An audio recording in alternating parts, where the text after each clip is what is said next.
what's happened in the last video. Activate. Oh!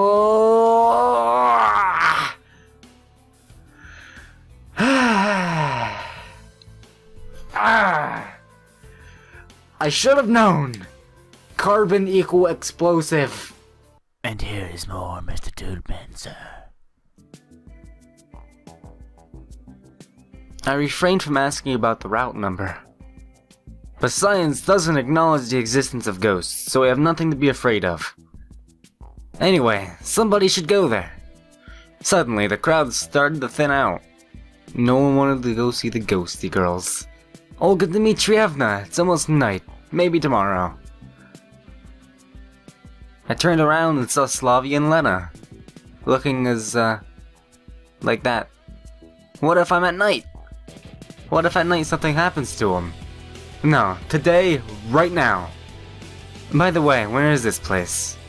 Electronic roughly described to me the directions and told me the story of the old camp. The camp leader looked at me attentively. If you think that you're the only man here. I looked around the area. Of course. Electronic was quick to flee. I still didn't want to walk in the woods alone though. If you asked me, I would... you know my choice already. You already know.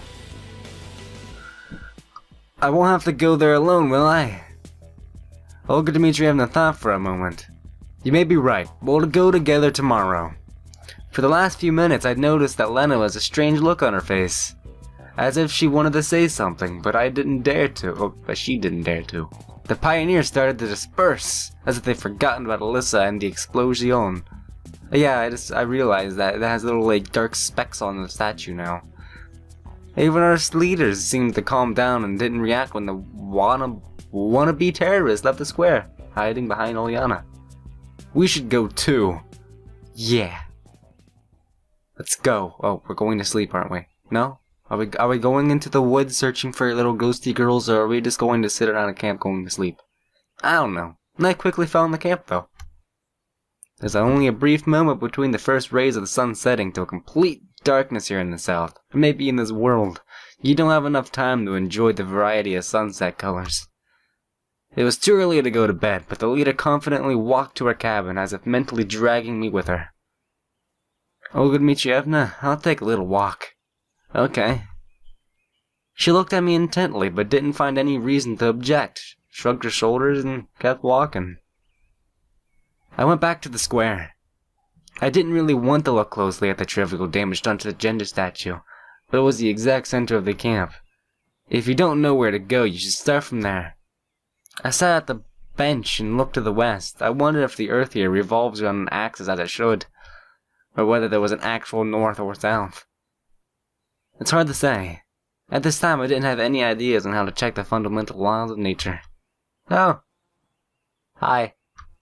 Lena appeared next to me as if from nowhere. Hey, you can't sleep? She looked at me in surprise. Well, yeah, it is still early. May I sit? Yeah, of course you can. Sit down. I moved over a little. Saying a little was in fact an understatement. I actually shifted myself to the end of the bench. Thank you. Lena sat and looked at the sky as if she'd forgotten about me. It's sad. What is sad? That Shurik disappeared.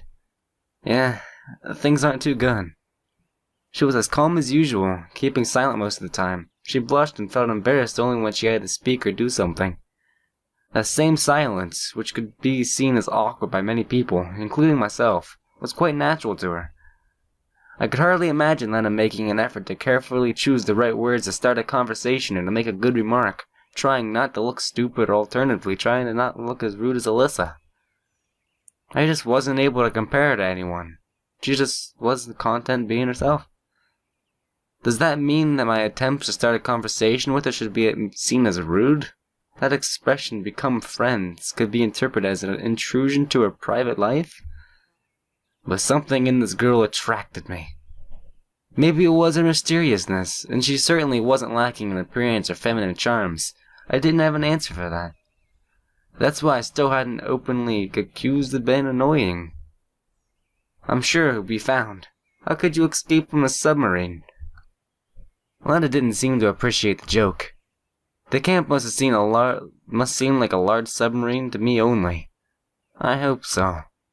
Tomorrow, Olga Dmitrievna will call the police. They'll find him for sure. And what if during the night... Her expression grew sad. What if something happens to him? Alone at night, in the forest, anything could happen. Even ghosts could get him. He must be so lonely. No one forced him to go there. What if he just got lost? He shouldn't go walking in the forest alone.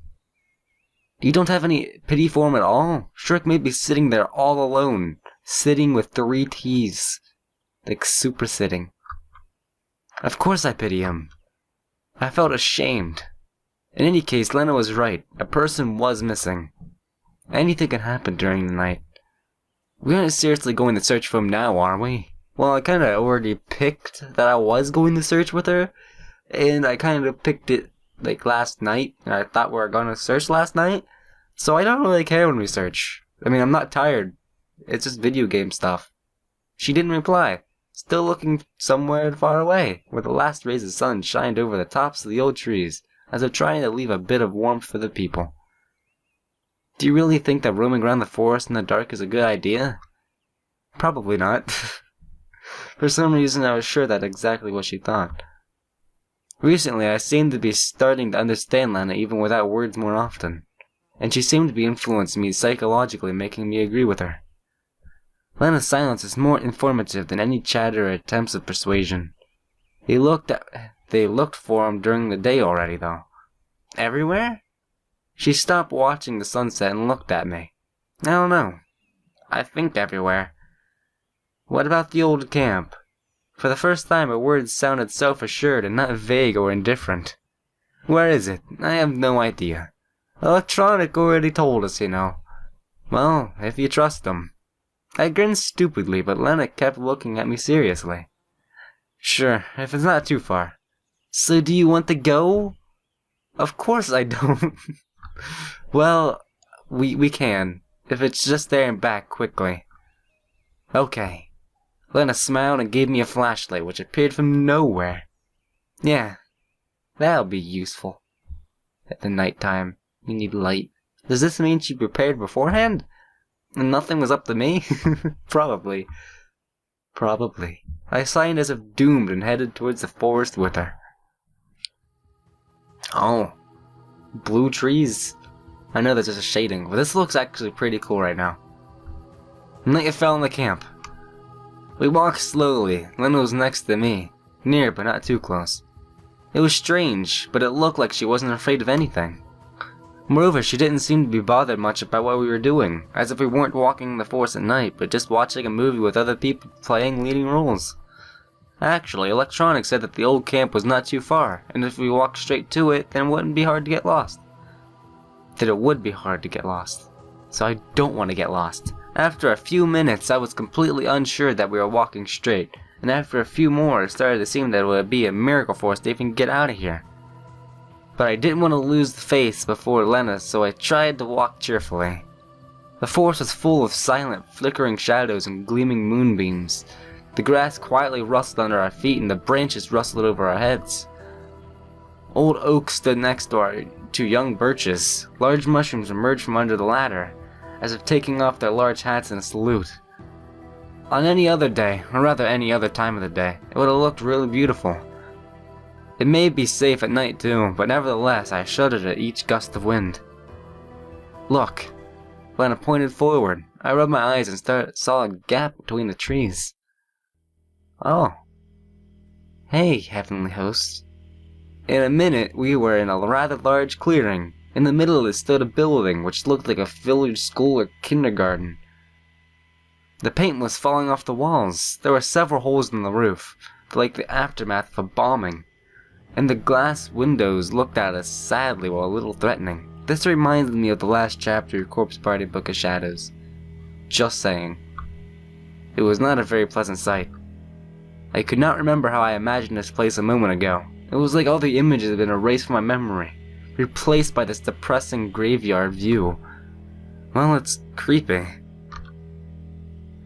Nina was still standing silently, but a natural expression of fright appeared on her face. Do you think he's in here? I have no idea. If I was Shurik, then a haunted house would be the last place I'd hide in. Shall we go? Yeah. I didn't manage to answer. The moon appeared from behind the clouds and illuminated the clearing with new colors. Actually, in one color, white of the grave. I could see more clearly in the distant trees, the mist shrouding them. It felt like a temperature dropped several degrees, making me shiver. Are you afraid? Lena asked calmly. Honestly? She smiled almost imperceptibly and took my hand. It would have caused a storm of emotions in any other situation, but at the time it felt like a basic necessity. We slowly walked to the building.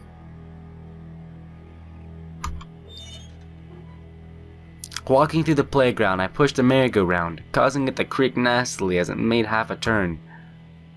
Lena shivered and grasped my hand tighter. Sorry, I probably just remembered my childhood. Did you like merry-go-rounds? Well, yeah, actually. I don't know. I don't remember. Probably. All children like them. I didn't like them. Why? I got dizzy when I rode them. No wonder, if you spin too fast. I like swings more. Well, you can get dizzy on a swing as well. But why would you? I don't know. That conversation had distracted me a little and I stopped worrying about myself, about everything. Shurik, about our night trip, about Lena. After all, this world was so alien. It's not so alien. Finally, we reached the doors. That took a long time to reach the doors. And the side of the old camp building reminded me of kindergarten, the one I attended in my childhood. At first glance, even the room arrangement was the same. Shurik! Shurik? Grave-like silence replied to us. Even the wind outside had calmed down. It looks like nobody is here. We should check anyway. Lena's courage still didn't cease to surprise me. Or should I say, her lack of normal self-preservation instincts didn't. I don't know if this behavior is strange for this girl or not. Okay, let's do it. We thoroughly examined all the rooms of the old camp. I even inspected the attic. There were signs that people had visited the place everywhere. Newspapers, empty bottles, and other garbage. But there was no sign of Shurik. We returned to the hall where we had started our search. What should we do next? I have no idea. Lena sat on the steps and stared at her feet. I think we should go back. I began carefully. It's late and can just the two of us really search for the entire forest for him? You may be right. She looked sad and her expression let me know our search was not over yet. Well, I am. I waved my hands in resignation and sat next to her. We should think about the worst outcome. Are you saying... No, but are there any wild animals around? I doubt it. Lena calmed down at once. He may be sleeping somewhere. He'll wake up in the morning and return to camp. Yes, of course. I jumped to my feet and started to walk in circles around the hall. I really wanted to leave this place, to get out from the forest, but it was as if Lena's behavior was keeping me here. I wanted to go on, trying to persuade her, but then I noticed something on the floor. It was a trap door. There were little heaps of garbage and dust around it. It must have been opened recently. Look.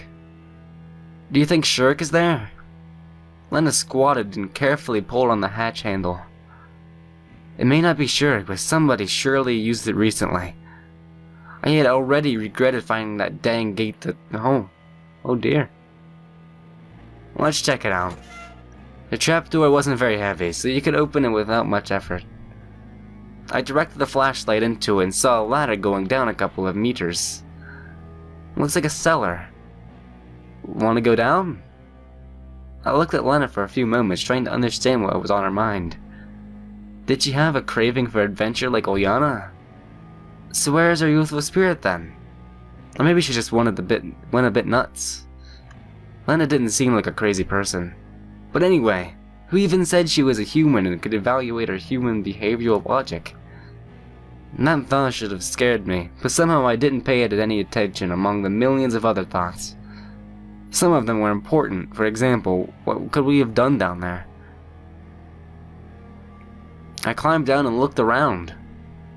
Everything's okay.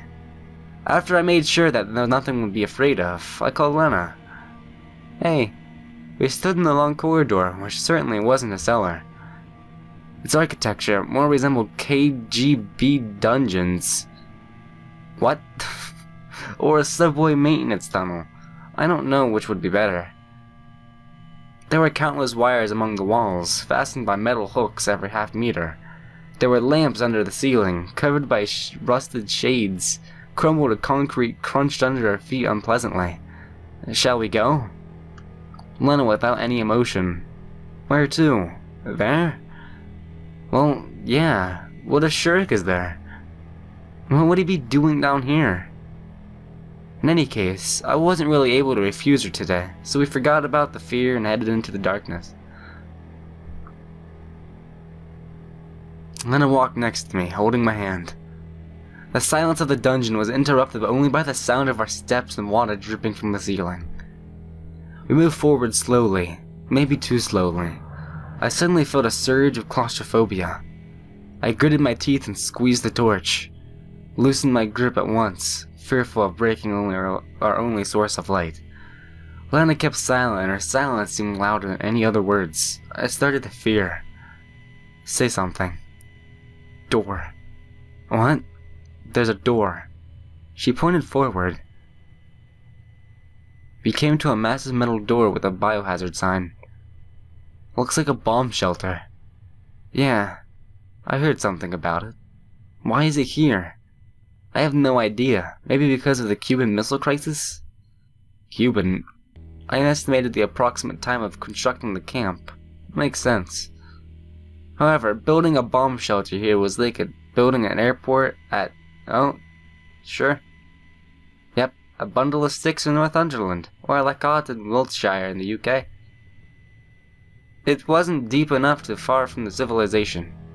The door wheel dully creaked. I had to push it with all my strength before it turned a couple of times.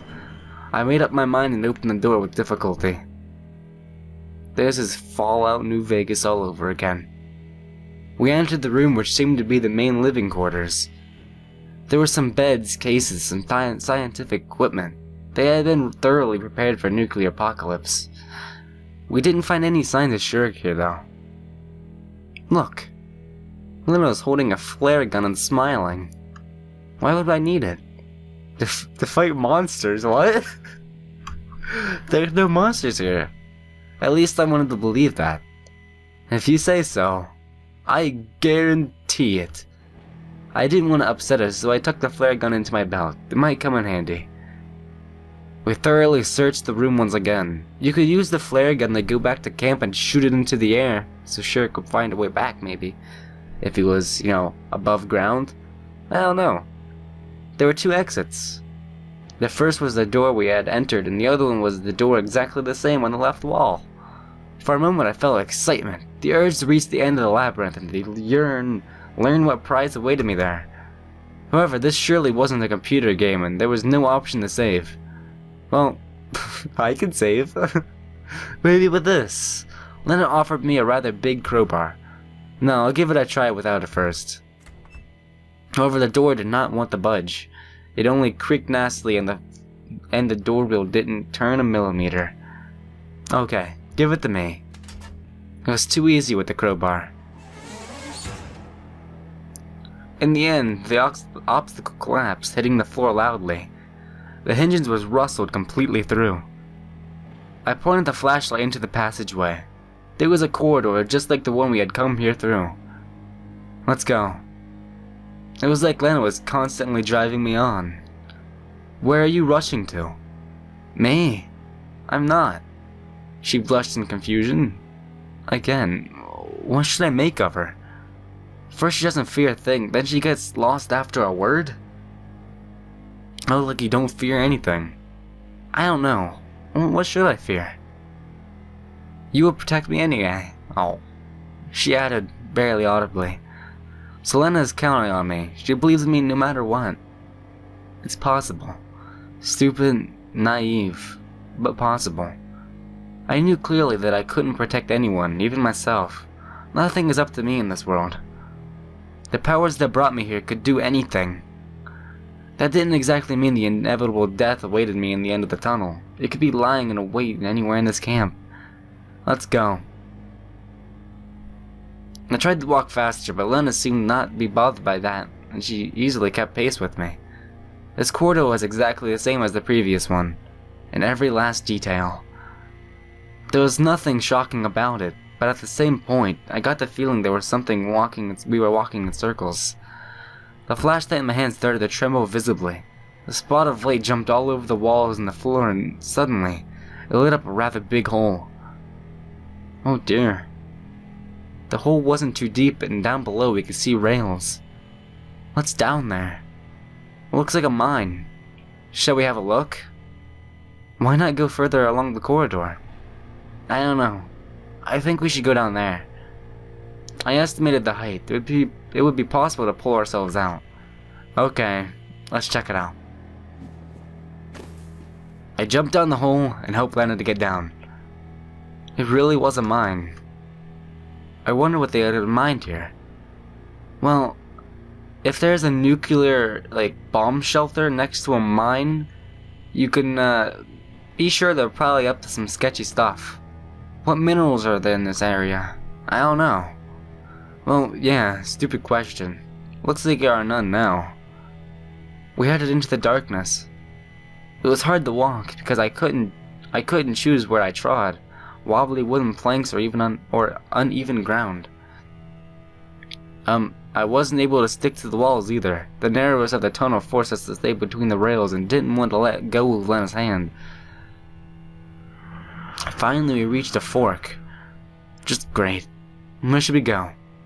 Where? I'm not certain that we'll be able to get back out of here at all. Especially if we're going to play Pac-Man. Play what? Never mind. We'll get lost. What if there's an exit too? There may be one. And what if there isn't? So, should we go back? I bit my lip till it bled and yelled as loud as I could. Shurik! The loud echo rebounded from every direction at once. Soil even fell from the ceiling in some places. See? Then I will go on alone. What? I grinned stupidly. Alone? Where to? We must find Shurik. He may be... Lena blushed at once and stared at the ground. No. That won't do. If we go together. Okay then. Let's go. She smiled and took my hand. How does she manage that? But first we should... I took a sharp stone from the ground and I took a stone and scratched across one of the beams which supported the walls. Now we know where we started. Go left to go right. Well, there's only one thing to do here, and that is save. So I do not... There we go. I forgot how to save in this game. And now back up, and I always pick right. Go right. It seems that there's another fork in the road. Oh dear. Oh no, it's this type of thing again. Go left this time. It seems that there's another fork in the road. Let's go right again. It seems there's another fork. Go right again. Hug the right wall. That's how you always get through mazes, right? Go right again. It seems there's another fork in the road. Gosh darn. Go left. I made a thing! I made it to a place! We made it to some sort of diamond-encrusted cave. Finally, the tunnel had led us into a hall with a high ceiling. I wonder if I picked the exact combination I needed to get to this exact place in the first try. I'm probably going to Google that after this, or someone in the comments probably is going to. But if I did that, I'm probably the most lucky person in the entire world. Although it hardly could be called a hall, it seems something was mined here. Maybe coal or gold. The walls have been cut by pickaxes or pneumatic drills. This place was pitch black, so our only salvation was the flashlight. If it breaks, it's unlikely we'll ever get out of here. I noticed a red piece of cloth in its light. It was a pioneer neckerchief. Shurik was obviously here somewhere. Why is Shurik here? He's gonna have some answering to do. Shurik! Shurik! Only echoes answered us. He must not be too far away since we found his scarf here. Frankly speaking, I was mostly wondering where here actually was. Where could he have gone from here? There were no other exits from this room? Certainly it was possible that there were other places in these tunnels he hadn't visited yet. That means we have to keep searching for him. It seems there's another fork in the road. Gosh darn. Okay, so I need to do this again and not get to that crystal cave. So basically I'm just clicking areas until I get to find more hints to where he is. Yep, okay. So I went in a circle. Go left again. And this time I'll go right. Go right. Then I will go right again. And then I'll double left it up. Double left. And I'll make it to somewhere. Double lefty. No? And then one more left, a good measure. Another left. It seems there's another... Okay. I gotta have a special right. Special. This is so weird. I don't feel like I'm doing anything. I'm just spamming right and left. Oh hey look. Spamming got me places. We came to some sort of miner's camp. Pigs and helmets everywhere. A rusty wagon stood in the corner. All the items are so old, they dated from the beginning of the 20th century rather than the middle. So this really is a mine. Which means we could wander around here for ages without finding a way out. But I sensed that the exit was somewhere nearby, so I went on further. It seems... gosh darn. Well, let's just start spamming more. Well, spamming worked out again. Around the next turn was a wooden door that appeared in the light. At least it's something. What? At least it's not another fork. What's in there? We don't have any choice but to check it out. I strongly pulled the handle and opened the door. Oh, there is a room behind it, which might have been one of the maintenance rooms from the bomb shelter. Empty bottles and cigarette butts were scattered everywhere. The walls were covered with scribbles. So that means there's another exit from here. I didn't want to believe that people had left all that had come here the same way we did. Sadly, Shurik wasn't here, though. Oh. I slid down the wall to the floor. He must have been everywhere by now. Not everywhere. Lena pointed at the door in the corner. It looked similar to the one leading in the bomb shelter. There probably should be an exit, as you said. Shall we go? Let's rest for a moment. Okay.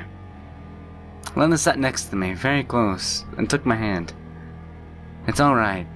What do you mean? That we haven't found Shurik. We should think about getting ourselves out. Well, we'll get out.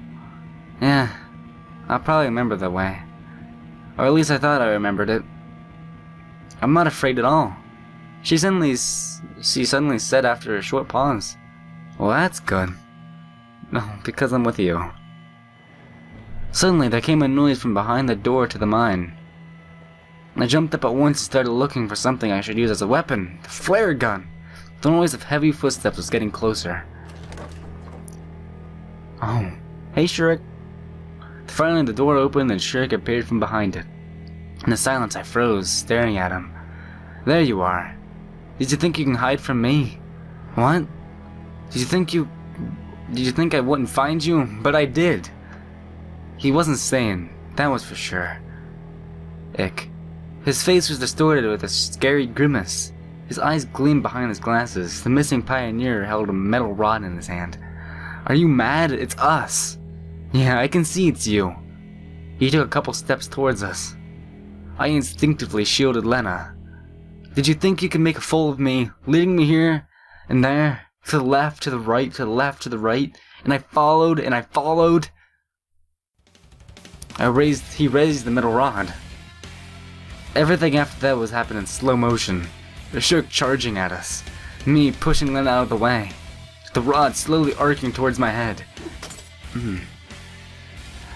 My hand with the flashlight going up. Following all of that, complete darkness, rapid breathing, blood hammering in my temples, silence, dreadful heavy silence merging within the darkness. I moved my hand, trying to find the wall, when I felt someone's touch. "Don't be afraid." I heard a familiar voice near me. "Where are you, you dang lunatic?" I shouted. He left. "Which way did he go? Where to?" Lena's voice didn't sound too calm, but certainly it didn't sound like she was in such circumstances. "Calm down." She hugged me tenderly and pressed her body against mine. I tried to gather my senses, to recover my breath, to adapt to the darkness. What should we do next? "You have a gun." "Well, who do I shoot?" "It's loaded with a flare." She might be right. I took the gun from my belt, pointed it into the side, and fired. Well, that's better. Well, it's a little bit weird, but hey, I can see now. The room was illuminated by a bright red light. The flare, lying in the corner, looked like a firework or a sparkler. "Let's go quickly. It won't burn for too long." "Where to?" Then I pointed into the second door. It wasn't hard to open it, and we headed into the darkness. The flare burned more dimly with every second. I stumbled with every step, even fell down a couple of times, but didn't slow my pace. If it goes out... Finally, we saw a light in front of us and came to the ladder, leading to a grating in the ceiling. The flare hissed and went out. Thank God. It turned out that we went right under the statue of Genda. The grating was rather sturdy, but we managed to open it after breaking the bolt with a flashlight. After reaching the surface, I collapsed in the grass, exhausted. That was terrible. Lena sat next to me. Just dreadful. By that time, I didn't give a dang about this world, the camp, or the 410 bus, my previous life. The strangest and nastiest thing was that there was nothing supernatural in these events. Shurik just went crazy, insane. Nothing strange about it. I wouldn't have two in his position. Leonard patted my head tenderly and smiled. "It's all over now." I don't know. There's a crazy pioneer in the woods. You could even say a maniac killer. I think he's gonna be alright. Alright? I'm not too sure about that. The most important thing is that we're okay. She still smiled. How can you be so calm? I told you before that I have nothing to be afraid of when I'm with you. Indeed, I might have saved Lena himself back there. But it was only by chance, nothing more. I'm sure I could have been swifter. Or crazier. Thanks for the compliment. You're welcome. Though we still have stayed here for our first place. You're probably right, she said calmly. I got really sleepy. Because of stress, of exhaustion, of how late at night it was. We should go to sleep. But I have to stand up and walk to the leader's cabin. I wasn't ready for that. My eyes closed for a moment. The stars looked down at me from the sky. Thousands of them. Even millions. Now the light didn't seem so distant and cold. On the contrary, they twinkled to me, as if whispering among themselves, telling merry fairy tales in eager competition. About a galaxy far, far away, and violet fluffy piglets. About mysterious asteroid belts where ships have disappeared. About a fearless starship captain and his brave crew. About exceptional treasures and unreachable peaks of a planet on the edge of the universe. I wonder, is that a dream? I lifted myself a little and realized that my head was in Lena's lap. Did I sleep long? I asked in confusion, but didn't rush to get up. I don't know. I don't have a watch. She laughed. Approximately? Well, maybe 20 minutes. That's okay then. I lay down again, feeling nice and calm like never before. The events of the night were becoming distant, as I started to forget them like a story the stars were telling me. Shurik has come back. What? I jumped to my feet instantly. There he is, sleeping on the bench. Lena pointed to the benches in surprise. And what are you... You were sleeping so peacefully I didn't want to wake you up. I felt a shiver of fear, because such behavior was not just strange. It was not just inappropriate, it scared me more than Shurik's insanity in the dungeon. A lunatic who half an hour ago tried to kill us arrives, lies on a nearby bench and falls asleep, and she just sits there? Nothing to worry about, you just seemed a little off. Lena just got confused and blushed. He walked unsteadily and didn't look towards us, and if I made a noise, she was about to cry. Okay, don't worry. There was some logic to her words. She probably did the right thing. In any case, we had to interrogate Shurik thoroughly. I jumped up and walked quickly to the bench he was sleeping on and slapped him. Ouch! He woke up at once. What the heck? What are you doing? What? Shurik stared at me with a scared and moreover sane look. What was that all about down there? What? Where? In the dungeon, in the mine, in the bomb shelter. Did you go completely nuts? I don't understand you. He looked around. Why am I here? Hey, where should you be in your opinion? Oh wait, I know. You should be in an asylum. I went to the old camp in the morning for the spare parts of them. Don't you remember anything after that? Lena asked after walking up to us. Yeah, and I don't pretend. I said calmly and sat next to him. I really looked like he wasn't lying though. I don't understand anything. It's unscientific. Who cares? Don't think that I trust you. Remember the last can of courage. Shurik talked to himself, mumbling nothing, not paying us any attention. Let's go, Lena said quietly. Shall we just leave him here? He's not in his right mind. He has to sleep. It's dangerous to leave the psycho alone. He may strangle electronic with his induction coil in the night. It's going to be alright. Just trust me. I had no reason not to trust her. However, I didn't have any reason to trust her either. On the other hand, who cares now? I wanted to fall asleep as quickly as possible. Okay. We left Shurik, who was still mumbling something to himself. We're here. What? Where? I have to go further on, Lena smiled. I hadn't thought about anything all the way here, just followed her. I hadn't noticed that we'd come to Olga Dmitrievna's cabin. Yeah. Thank you for the day. There's nothing to thank me for. It's just good that we came back alive. We'll see that Shurik has to say tomorrow. Thanks anyway. She added mysteriously and averted her eyes. You're welcome. Well, it's time for me to go. Lena quickly turned around and walked quickly in the direction of her cabin. I suddenly had a thought that something was about a bit off, but not quite right. After all that had happened, well, it's time for me to go. It usually goes differently in situations, doesn't it? I have no idea what I expected, though. Exhaustion hit me again. Walking with difficulty, I entered the cabin. The leader was sitting in my bed. Semyon. She started to talk sadly. Where have you been? Well, I prepared for his scolding. I didn't expect that reaction. I went to look for Shurik. Alone? Tell her I went with Lena or tell her I went alone. What's the difference? What will happen? I'm just gonna say I went with Lena. No, with Lena. So, what about Shurik? It looks like Olga Dmitrievna was really worried about the fate of her lost pioneer. What's so strange about that? The leader can treat her work lightly, but it doesn't mean that she's a heartless person. I always say prisoner for some reason. He's okay. As okay as he could be in such a situation. That's good. Go to sleep now.